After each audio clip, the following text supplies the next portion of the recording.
Buenas tardes. Agradezco de antemano la invitación por parte del Colegio Médico y se nos ha encargado hacer una presentación respecto a las principales intervenciones de prevención y control de las infecciones de transmisión sexual, VIH-Sida, las hepatitis virales, en un contexto de salud pública y teniendo en cuenta de que están participando médicos perunistas que van a empezar el trabajo en el primer nivel de la atención. Primero, tener una idea de la magnitud del problema. En el mundo actualmente se estima que hay 38 millones de personas viviendo con VIH, que hay 71 millones de personas con hepatitis crónica C, 257 millones de personas con hepatitis crónica B, y que cada año tenemos 376 millones de personas que contraen alguna infección de transmisión sexual que se considera curable dentro de las 4 que ya están mencionadas: gonorrea, sífilis, tricomona o clamidia. Y claro, alrededor de las infecciones de transmisión sexual hay una serie de problemática compleja, ¿no? Sanitaria, social, de todo tipo, pero quizás el mensaje más importante para la prevención de este tipo de enfermedades es el uso correcto y consistente del preservativo. Es la principal forma de prevención de las infecciones de transmisión sexual. Y aunque aquí principalmente hay médicos y seguramente la actividad va a ser bastante recuperativa en el primer nivel de la atención, es importante hablar de las medidas preventivas frente a este grupo de enfermedades. La información es importante. Una persona informada tiene menor riesgo de adquirir una ITS. Esto es algo que se conoce. Por ejemplo, les digo que en el Perú, a través de la encuesta ENDES, se puede saber qué porcentaje de la población conoce las infecciones de transmisión sexual y sus formas de prevención. Y les diré que este porcentaje es alto, por encima del 90%. Pero cuando vamos, por ejemplo, a cómo se traduce esta información en la práctica, el uso de preservativos, de todas las personas, solamente el 19% ha usado preservativos en la última relación sexual.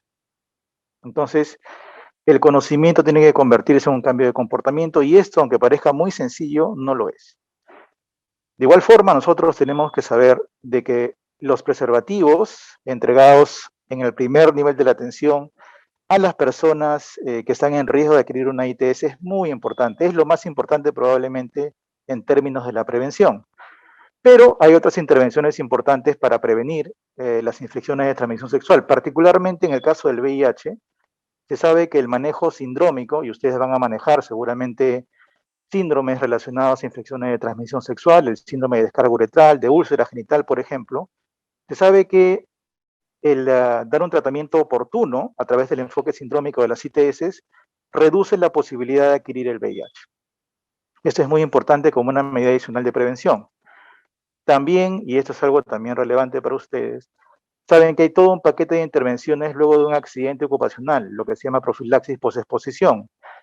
Últimamente hay intervenciones relacionadas al uso de medicamentos en poblaciones de alto riesgo para adquirir, por ejemplo, VIH, en relación a tomar medicamentos antes de la exposición y esto reducir la posibilidad de infección. A esto se le llama profilaxis preexposición. Se ha encontrado también, y estos son hallazgos muy importantes de la ciencia en general, que el mismo tratamiento antirretroviral para el VIH, al reducir la carga viral de la persona infectada, reduce la posibilidad de transmisión a otras personas en la comunidad. A esto se le conoce como tratamiento, como prevención, y es parte también de una intervención preventiva. Y finalmente, y específicamente para el caso de la hepatitis viral tipo B, sabemos todos que hay una vacuna segura, efectiva, y que con esta herramienta podemos mirar tranquilamente, dentro de algún tiempo, a la eliminación de la hepatitis tipo B. Todas estas herramientas preventivas tienen por objetivo final reducir la transmisión en la comunidad de las infecciones de transmisión sexual, el VIH y las hepatitis virales.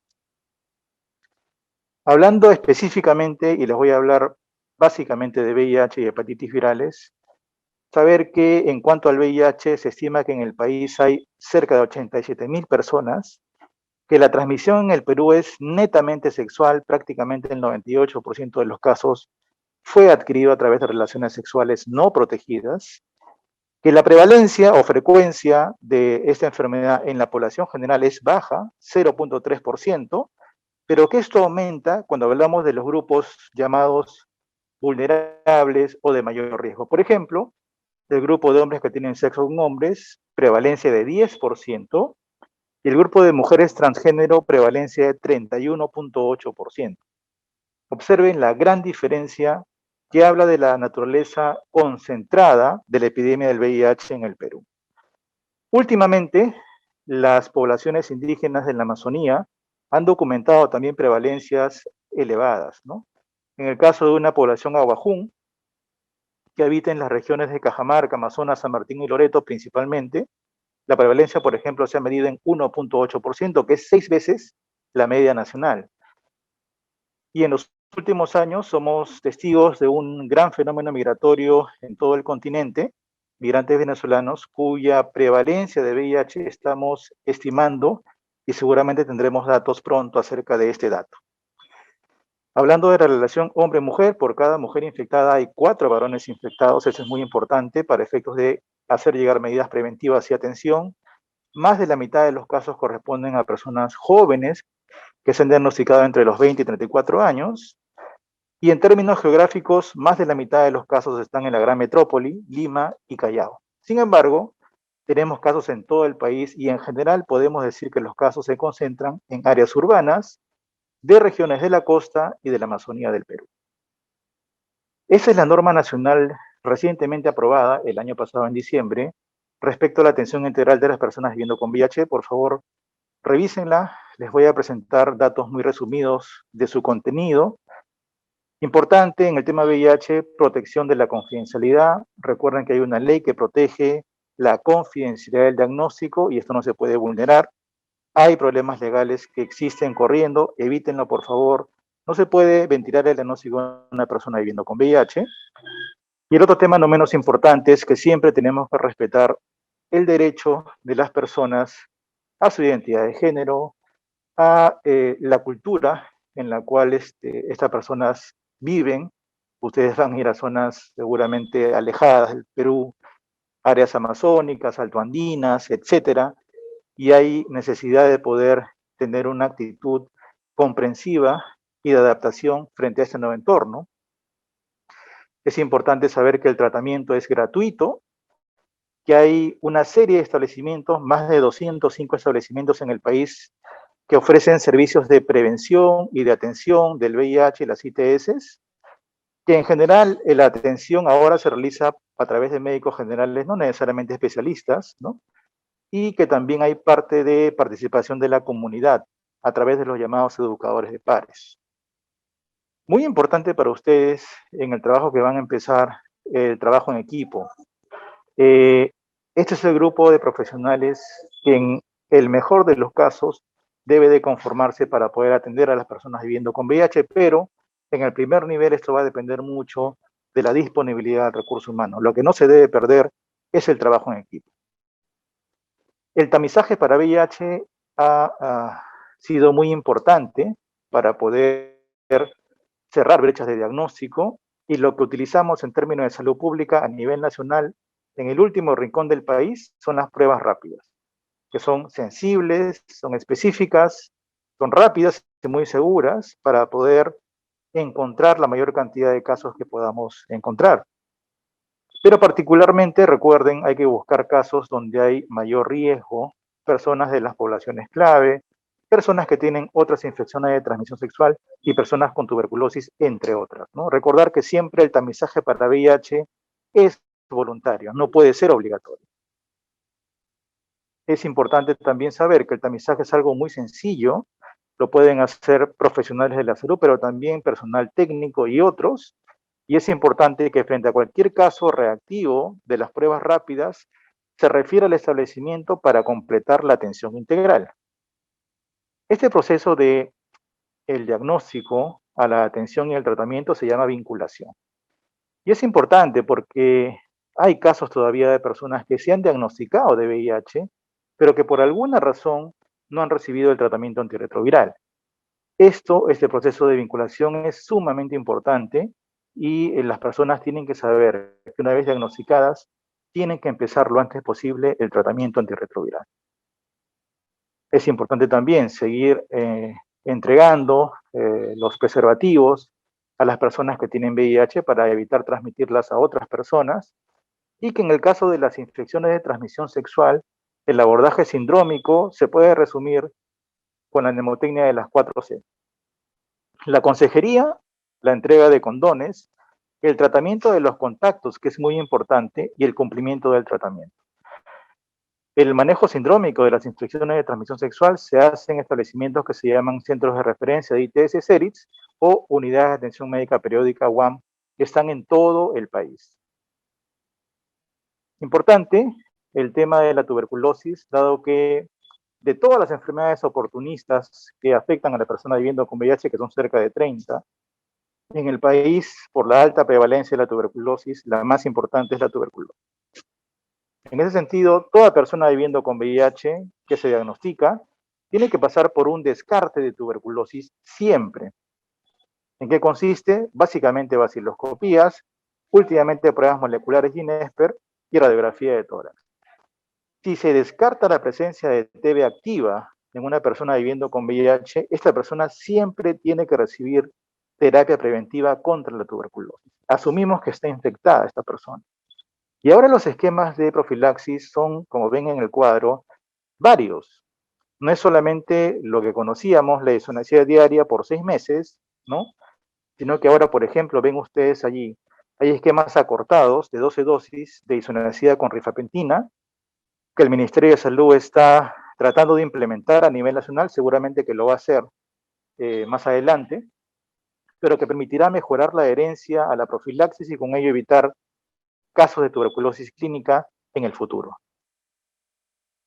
Otra intervención importantísima en las personas viviendo con VIH es que para evitar justamente enfermedades oportunistas, como por ejemplo la neumonía por neumocistis, la toxoplasmosis cerebral o infecciones intestinales como coccidias, se usa el cotrimoxazol. ¿En qué casos se usa? En la persona con VIH que tiene síntomas compatibles con la etapa más avanzada de la enfermedad, el estadio SIDA, o en una de las pruebas que se le toma siempre, que tiene por objetivo medir la inmunidad, que se llama CD4, resulta en un valor muy bajo, menos de 200 células por microlitro. En estos casos se le da, juntamente con el tratamiento antirretroviral, cotrimoxazol, una tableta al día, hasta que los CD4 se recuperen, y con eso estamos evitando que la persona se complique mientras se recupera con el tratamiento antirretroviral. Importantísimo. Antes de que empiece el tratamiento antirretroviral en el Perú, las personas viviendo con VIH sobrellevaban la enfermedad simplemente tomando cotrimoxazol. Esto de acá también es muy importante. Recuerden que las personas viviendo con VIH tienen más riesgo de hacer enfermedades neumónicas ocasionadas por neumococo, por eso la vacunación es importante. Cuadros más severos de influenza, por eso que la vacunación es importante, y además de ello, la vacunación contra hepatitis y la antidiftétano son importantes en las personas con VIH. La única contraindicación relativa en relación a la vacunación en las personas viviendo con VIH son las vacunas que contienen vivo atenuado. Estas vacunas, ¿cuáles son? Fiebre amarilla, la triple viral, sarampión, papera rubiola, principalmente. Así que el resto de vacunas, como está en el cuadro, se puede indicar. El diagnóstico temprano es muy importante y en zonas como en las que ustedes van a trabajar, la hacemos, como mencionaba, a través de pruebas rápidas. Y en el algoritmo de diagnóstico, básicamente usamos pruebas rápidas distintas, pueden ser dos pruebas rápidas, por ejemplo, de tercera generación, que detectan anticuerpos pero que son distintas, ¿no? O una de tercera generación con una de cuarta, la de cuarta detecta además antígeno, o inclusive puede ser una prueba rápida con la medición de carga viral. Pues hay un algoritmo de diagnóstico en la norma que tienen que revisar, pero es muy sencillo de hacer el diagnóstico. Y nunca olviden, colegas, que el diagnóstico es un arte que no solamente depende del laboratorio. Cuando yo hago un diagnóstico, tengo un escenario epidemiológico, ¿no? Tengo una prueba de laboratorio y un escenario clínico. Con esa triada yo puedo hacer diagnóstico. Si tengo una persona, por ejemplo, que es una mujer transgénero, que ha perdido 20 kilos de peso, que tiene lesiones en la piel compatible con sarcoma de Kaposi, me basta una prueba rápida para saber que eso es VIH-Sida. Entonces, importante para nosotros como médicos entender que el diagnóstico va más allá de las pruebas de laboratorio.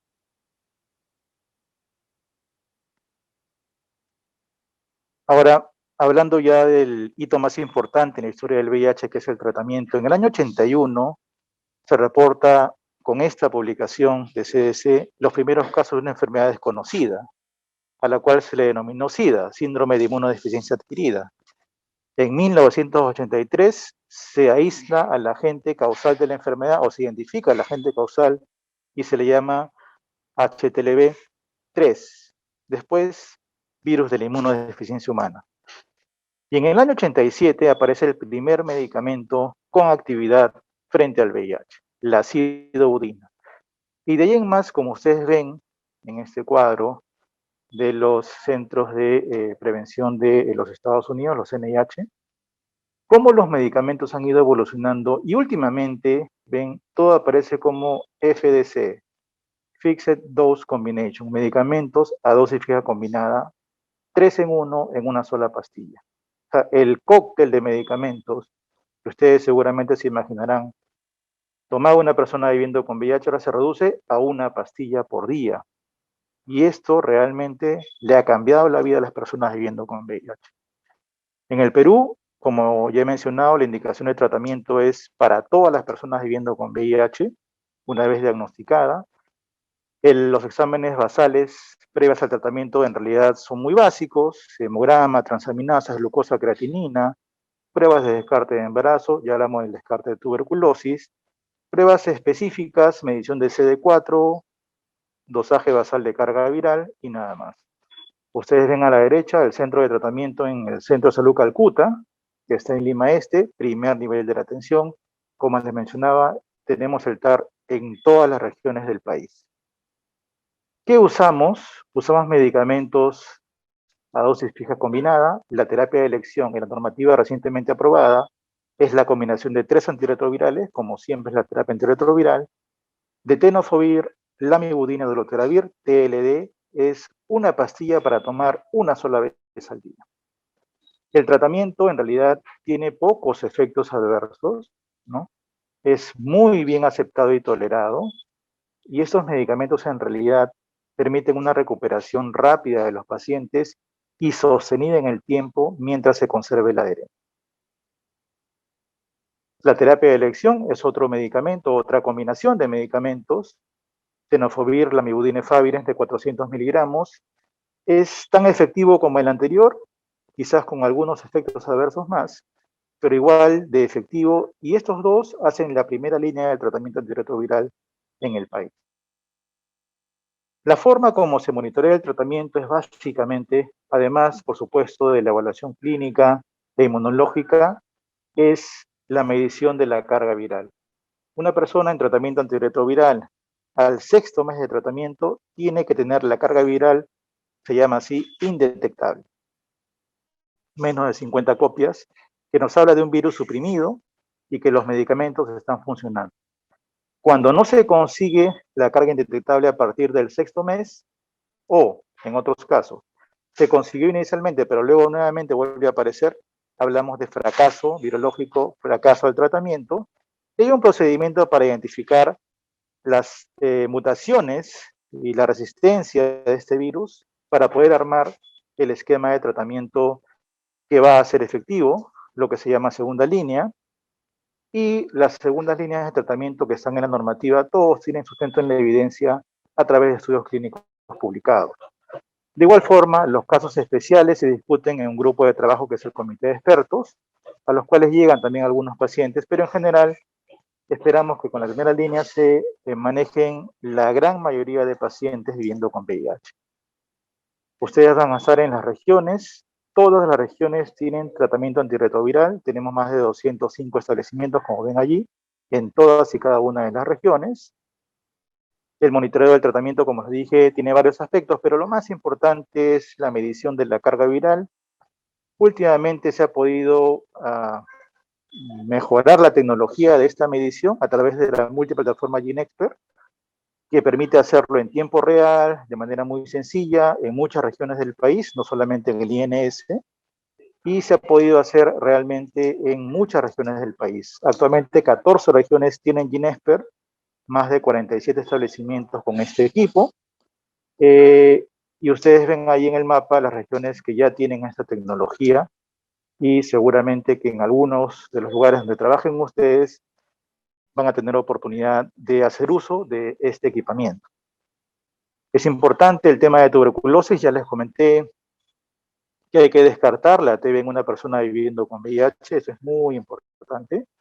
En el caso se encuentre tuberculosis, el tratamiento es diferenciado. En caso de la coinfección, como ustedes ven ahí, hay una primera fase con 2 meses de tomas diarias y una segunda fase con 7 meses de tomas diarias. En la primera etapa con 4 drogas, en la segunda con 2 drogas, que suman en total 9 meses de tratamiento para TB sensible. En el caso de TB resistente, los esquemas obviamente cambian. Es importante saber también que en la persona viviendo con VIH se presentan con más frecuencia formas extrapulmonares de tuberculosis que no son fáciles de diagnosticar. Así que es todo un reto manejar la coinfección también desde el punto de vista clínico. Saber también que una persona coinfectada VIH con TB es muy vulnerable. Se puede complicar con mucha más facilidad. Por lo tanto, además de iniciar rápidamente el tratamiento anti-TB, hay que empezar pronto el tratamiento antirretroviral. Y el momento en el cual se adiciona el tratamiento antirretroviral a la terapia TB va a depender mucho de cómo se encuentran los niveles inmunológicos de ese paciente. Cuando es muy bajo, menos de 50 células por microlitro de los CD4, se debe iniciar como máximo a los 15 días de haber iniciado el tratamiento anti-TB. Y si el CD4 es mayor de 50, como máximo se debe esperar hasta la 8ª semana de iniciado el tratamiento antituberculoso. Importante para ustedes, el manejo de la exposición ocupacional al VIH. Esto en el hospital pues se ve con bastante frecuencia, internos, estudiantes, residentes que se pinchan, ¿no? Y en este caso, lo que quisiera que sepan es que ahora el tratamiento profiláctico que se da, ¿no?, luego de la exposición con una fuente positiva, es mucho más sencillo que antes. Es en realidad el mismo tratamiento que reciben las personas con VIH, una sola pastilla al día, 4 semanas. Es un tratamiento en realidad mucho más fácil de tomar que los esquemas previos, tiene mucho menos efectos adversos y realmente ha permitido que más personas puedan culminarlo. Recuerden que la profilaxis solo se indica cuando la fuente, el paciente con el que se han accidentado es positivo, o en algunos casos cuando es una fuente desconocida. Pero cuando la fuente es negativa, no hay razón para usar profilaxis posexposición. Algunos aspectos relacionados a COVID. En realidad, en las personas viviendo con VIH que tienen inmunidad baja, hay una probabilidad mayor de hacer complicaciones. Lo importante es que las personas con VIH empiecen y sigan tomando el tratamiento antirretroviral, que hay una serie de adecuaciones de la estrategia en el contexto de la pandemia, atención a distancia, entrega de medicamentos por más tiempo y sobre todo llevar el tratamiento al primer nivel de la atención, como está ahí mencionado. Ustedes van a manejar también salud pública en el primer nivel, algunos indicadores para que los tengan en consideración que hablan de la cobertura de diagnóstico, cobertura de tratamiento y nivel de supresión virológica de la cohorte de personas viviendo con VIH en algún establecimiento. Avanzamos con el tema de las hepatitis, ¿no? Estos dos documentos normativos también de reciente aprobación 2018 hablan del manejo de las hepatitis virales en el Perú, tanto B como C. Aquí es importante saber de que para el caso de las hepatitis virales hay un estudio que pudimos realizar en el Ministerio de Salud y publicar recién el año pasado, donde evaluamos la prevalencia de 5 hepatitis virales. Y para el caso de la hepatitis B, que es el principal problema en el país, encontramos una prevalencia de 0.4% nacional, con muchas variaciones regionales, prevalencias mayores en departamentos de la Selva Central, Cusco, Ayacucho, Apurímac, Junín, y en el norte de Loreto y Amazonas. En realidad, como les mencionaba, se evaluó la prevalencia de 5 hepatitis virales. Observen solamente a modo de comentario, la alta prevalencia de anticuerpos contra hepatitis A, 98%. A la derecha, la baja prevalencia de anticuerpos contra la hepatitis C, 0.1%. Y de manera muy llamativa, la prevalencia de hepatitis tipo E, 14%, algo que seguramente amerita profundizar en la investigación. Y para el caso de B, que es la hepatitis que nos interesa como país mucho, vean cómo en cuanto al marcador o los marcadores que evaluamos, hay diferencias interesantes que interpretar. A la izquierda, el marcador anticore total, que nos habla de exposición, una gran exposición en muchas regiones del país, ¿no? Por ejemplo, Cusco, 45%. La hepatitis B medida como antígeno de superficie en el medio, el antígeno que nos indica la cronicidad, ¿no?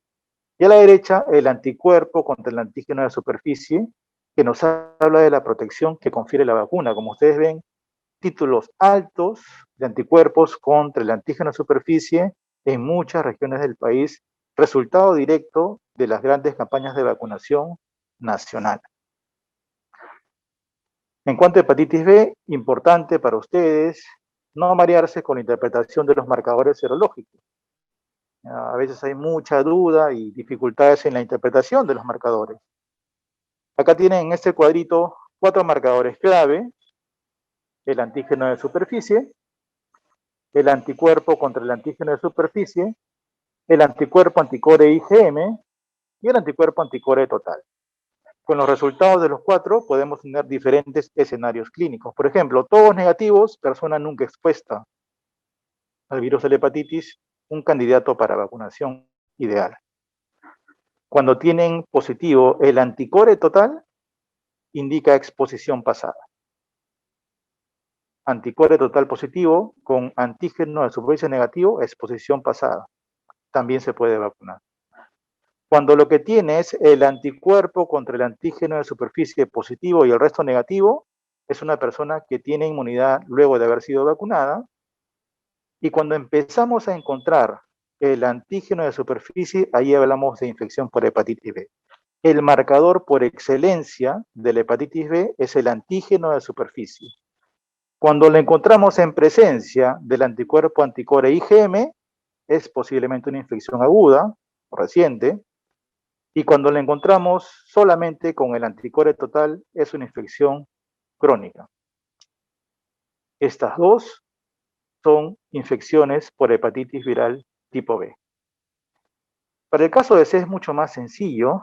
Los anticuerpos contra la hepatitis C se confirman, se corroboran con pruebas moleculares de detección de ARN del virus de la hepatitis C, que pueden ser cualitativos, pueden ser también cuantitativos, y en función de ello documentamos una infección o hablamos de una infección resuelta o un falso positivo.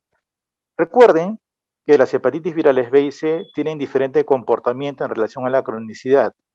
Mientras en el caso de la hepatitis B, solo el 10% tiende a la cronicidad, en el caso de hepatitis C, el 85% de casos tiende a una hepatitis crónica. Importante, dentro de la evaluación de las hepatitis virales crónicas B y C, la evaluación de la fibrosis. Y claro, lo ideal es hacerlo con un examen de imágenes que se llama elastografía de transición.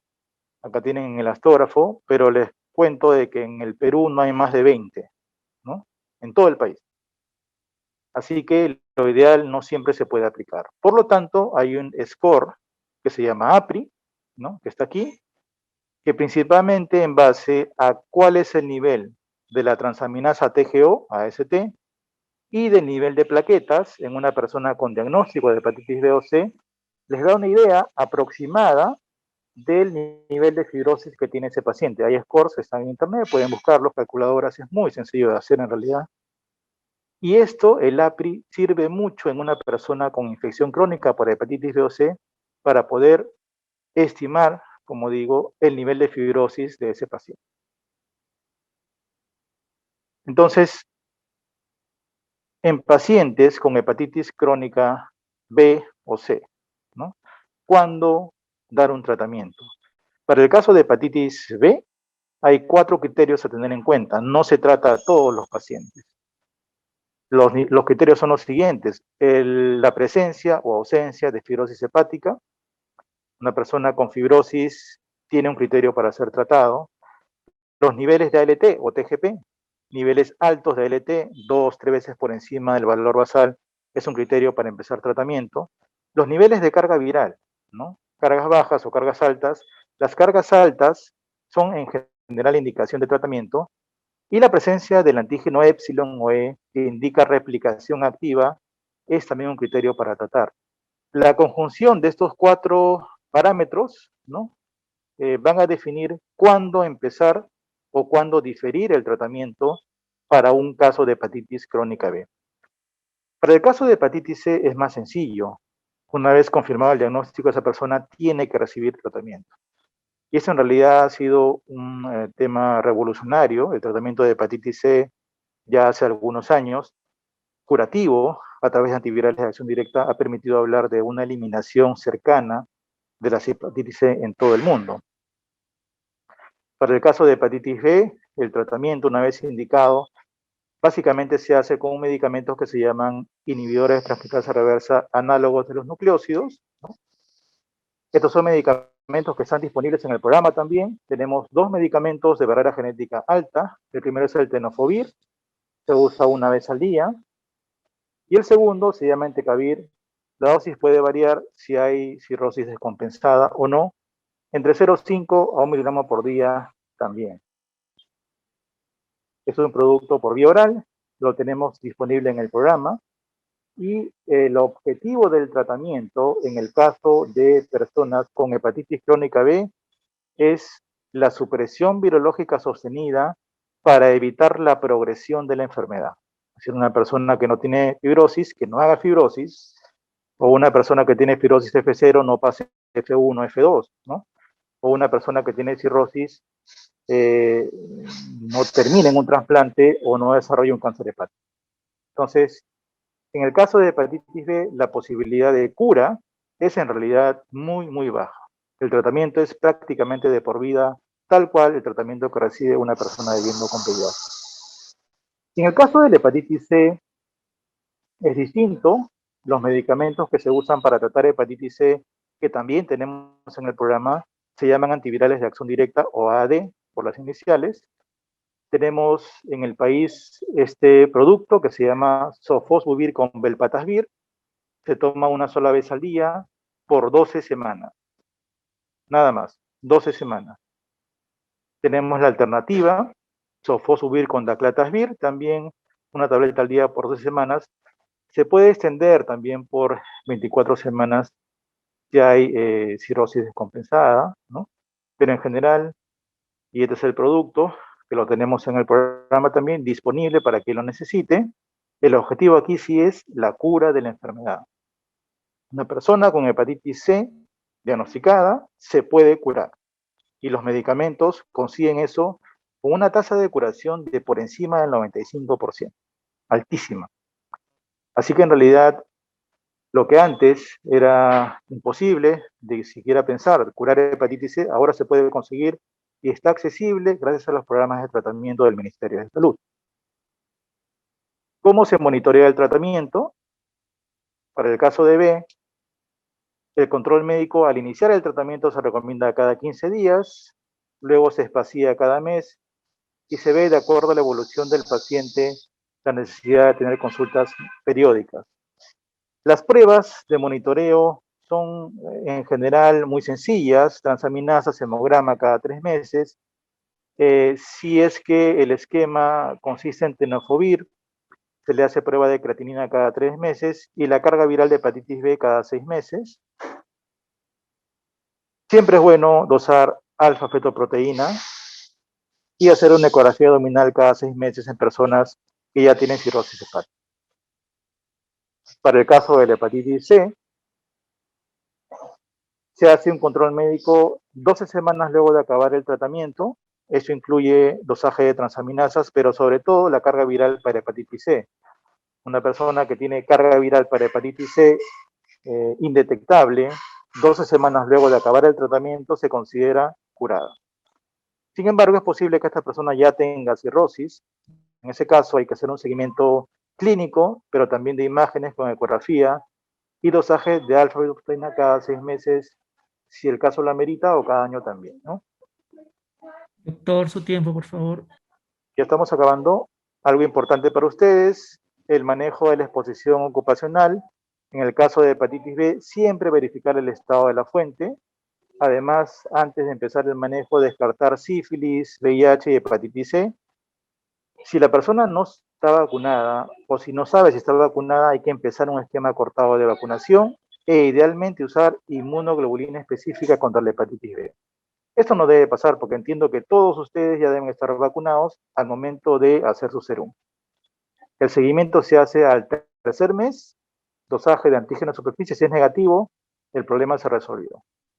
En el caso de hepatitis C, de igual manera, identificar la fuente y hay que hacer un seguimiento si la fuente es positiva, exámenes basales para enfermedades transmisibles y a los 3 meses hacer anticuerpos contra la hepatitis C. Si es negativo, se acabó el capítulo de la exposición.